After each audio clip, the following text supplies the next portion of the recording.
इस वीडियो में बात करेंगे पन के बारे में, जो कि एक लिटरेरी फिगर है। तो इसका कंसेप्ट मैं आपको इजी वे में एग्जांपल के साथ समझाऊंगी।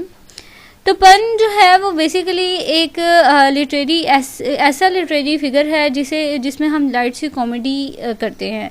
और मोस्टली आपको शेक्सपियर्स की नॉवल या उसकी लिटरेरी वर्क में आपको पन का यूज़ बहुत ज़्यादा मिलेगा।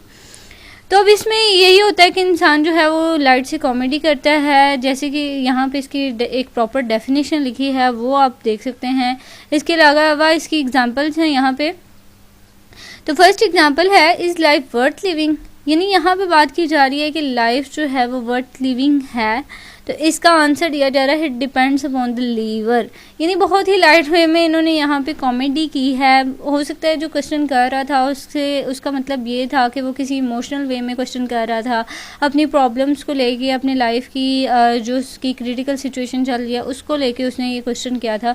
लेकिन हम इसका बहुत ही लाइट से वे में हम इसका ये आंसर दे देते हैं कि ये लीवर पर डिपेंड करता है। इसी तरह सेकंड एग्जांपल भी सेम इसी तरह है, consul is an honest man who lies abroad for the prosperity of his country. तो ये कंसेप्ट था पन के बारे में। आई होप आपको क्लियर हो गया होगा। इससे रिगार्डिंग अगर आपको कोई क्वेश्चन है तो आप कमेंट सेक्शन में पूछ सकते हैं। Thank you so much for watching. अगर आपको वीडियो अच्छी लगी तो इसे लाइक और सब्सक्राइब ज़रूर कीजिएगा।